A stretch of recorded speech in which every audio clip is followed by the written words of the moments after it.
I am fascinated that you went on a show where most people starve and you had the most exotic food journey of your life.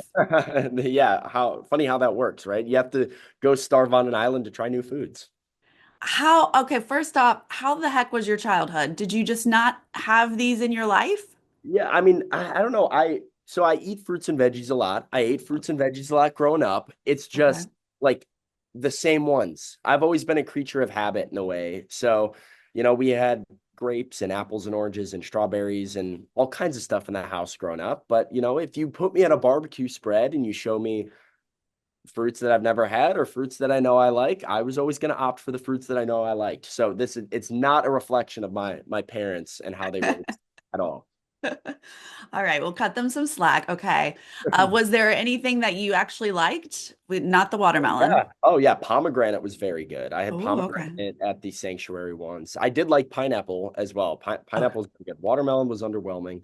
Mhm. But yeah, it was a fun little funny. I like you don't expect little things like that to be such prominent things in the show. And then you Yeah. watch it back and it's funny to laugh at yourself for sure.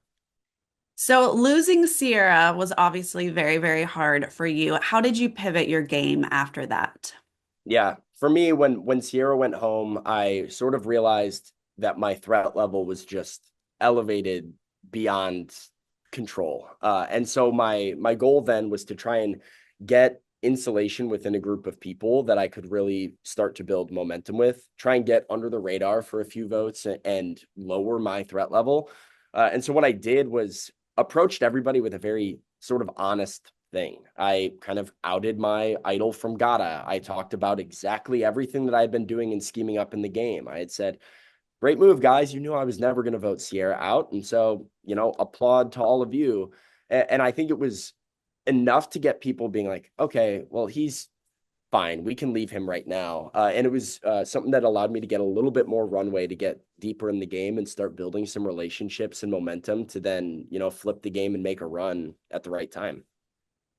And Genevieve, when I spoke with her, she mentioned that you really helped her realize she could have a close relationship in the game. How Yeah. was it working with her? The most fun I had in my entire time out there. Like such a blessing. Yeah, I Genevieve helped me have fun. So I think I kind of taught her to be emotional and like open up to people and how to connect with people out there because it was something that came naturally to me and I was very good at and something that she obviously struggled with while she was out there. And I think she taught me how to not take myself too seriously, to be able to self-deprecate and, just giggle all the time. So it was absolute pleasure. And somebody who I just knew from the moment I met her at the merge that I would want to work with. We communicated very well. I liked how efficient and direct of a communicator she was. And I think we just kind of got each other in a way that made it very easy to bounce ideas off one another. And yeah, definitely the highlight of my Survivor experience. So we see you going into the fire making challenge, not really sure about your skills, but it seemed like maybe you were just getting in that mindset of like, go, this is a game, we got to Yeah. do this. Is that how you were feeling? Yeah, it was a fake it till you make it. Like I really had never made a fire before. Spent all day, cut my hand open multiple times with the machete and or the knife and just didn't get anything going. I'm watching Teeny make fire over and over and over again easily. And for me, the reason I didn't practice, which was a huge mistake, was just this idea that, well, I'll be able to figure it out in the moment. Um, Give me all day with a fight, like with a flint and a machine. Like I'll have nothing to do. I'll be able to figure it out. And then as the day went on and I wasn't figuring it out, panic started to set in and that fear started to set in incrementally hour by hour. I start in that sort of like self-deprecating but arrogant way in the water to try and psych Teeny out a little bit, get in Teeny's head, fake it till you make it, like I said. And then you see some of the vulnerability come in as I realize, oh, wait, I'm in over my head here. This is not as easy as I thought it was going to be. Um, so definitely was trying to go into tribal council that night for fire with just a positive attitude and a dream and just be like, hey, like we got to believe we can make this fire because, that's all I got going for me right now. And in the moment, I mean, are you even in your body? Like, were you Yeah. seeing Teeny's fires like going and yours just then magically does what it's Yeah. supposed to do? I didn't look at Teeny's fire too much. I was really Mm. trying to stay focused on what I was doing and not like be looking next door. But you hear Jeff say, Teeny's got an inferno going on. You are seeing fire in your peripheral, and I'm hearing Teeny ask Rachel for advice in the moment, like calling over to the players in the game. And so I'm thinking I'm about to lose. And every second that goes by, you're like, how is it not burned through the rope yet? How is it not burned through the rope yet? So I was just trying to stay focused. Definitely not in my body, full out of body experience. Yeah, I don't know. I screamed a couple times afterwards. I was very in awe and shock about how it happened so quickly. Um, and how the heck I was still alive. I don't know. It was absolutely incredible television. Such a wild fire making moment. Congratulations, though. You make it to the final. What is it like to plead your case and be grilled? Is it harder than you thought? Was it comfortable?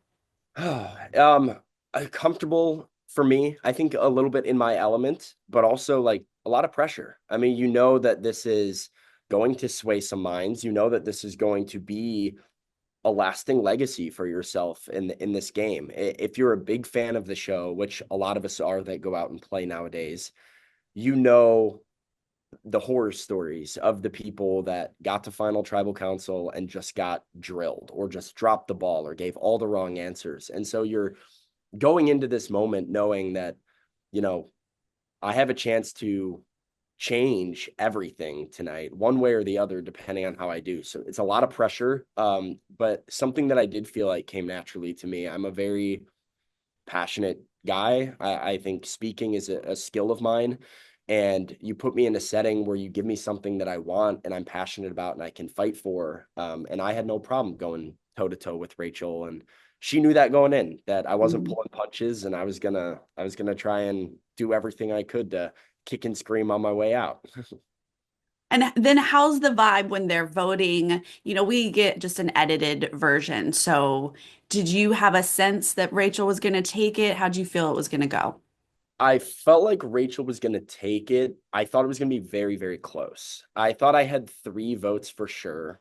And I was trying to figure out really Andy and Teeny were the two tweeners as I viewed it in the moment. I thought Genevieve, Caroline, and Saul were absolutely going to be voting for Rachel. I thought Sierra, Kyle, and Gabe were definitely going to be voting for me. And I didn't really know where Andy and Teeny sat, but I also had the idea that I needed both of them because I was not going to get Sue.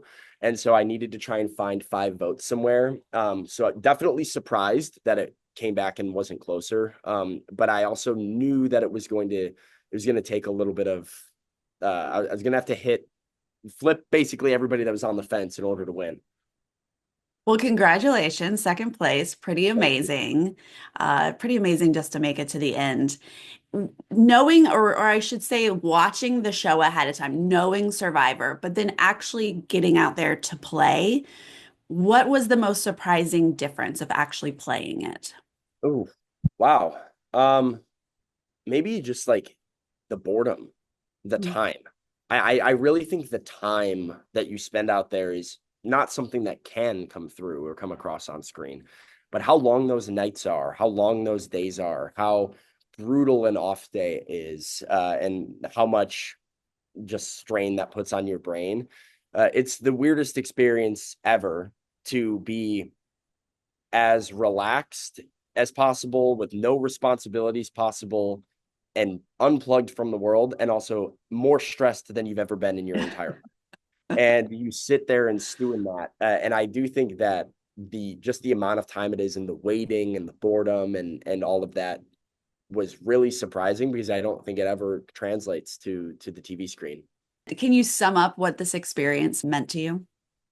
Yeah, I mean it was a the fulfillment of a dream in a lot of ways, of just like being a kid watching the show and knowing that I had the skills to do well and make a run and give it everything I had. I have such a deep, deep love for Survivor and all that it has meant to me in my life. And so it was a really cool, fulfilling, emotional experience for me to get to go through it and have the honor and blessing of playing 26 days and making it all the way to the end and having a real shot to win the thing. I'm it is not foreign to me how few people get to say that and get that sort of opportunity, and it's something that I'm really proud of. So, yeah, it was a blast, so much fun, very magical.